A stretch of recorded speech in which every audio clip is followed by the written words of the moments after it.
Hey there everyone, this is 3D Hoss with the Sierra Valley and Harbor Junction HO Scale Model Railroad. I've had a couple people ask me about my Shay that I've been scratch building, in particular the thickness of the brass that I use. I use this sheet stock that you can get pretty much any commercial hobby shop or even online, perhaps in small sheet quantities. It is 0.050 or 50 thousandths thickness. It cuts pretty easy. It's not too thick. I use these inexpensive tin snips, making sure that I overcut my measurements, because sometimes when you cut the brass, it will curl up on you as you cut it.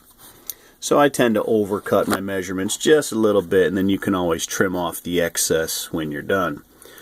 You can see here some of the different shapes that I had to cut and bend in order to achieve the fuel bunker on the back.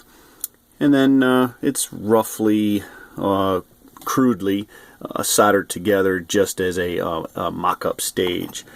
You can also see the cab here is just kind of thrown together in its basic shape and form.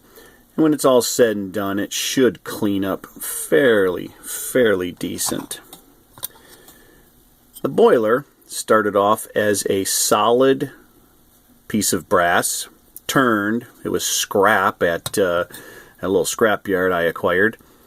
And then I took another larger diameter tube, mated the two pieces with a piece of sheet brass to form that slope that you see there. This was a simple piece of brass tubing that I added some, I'm trying to focus here, added a couple of little caps on the front and the back. And then I have this little piece of square stock that I'm going to shape into a little toolbox.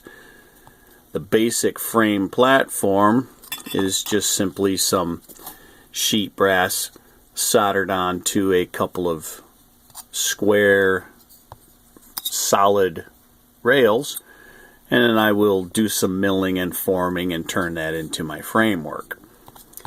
It's still got a long ways to go, but there you have it, just a quick explanation. Be sure to check out some of my other videos with the Sierra Valley and Harbor Junction HO Scale Model Railroad. And thanks for watching, and also thanks for asking. See you soon.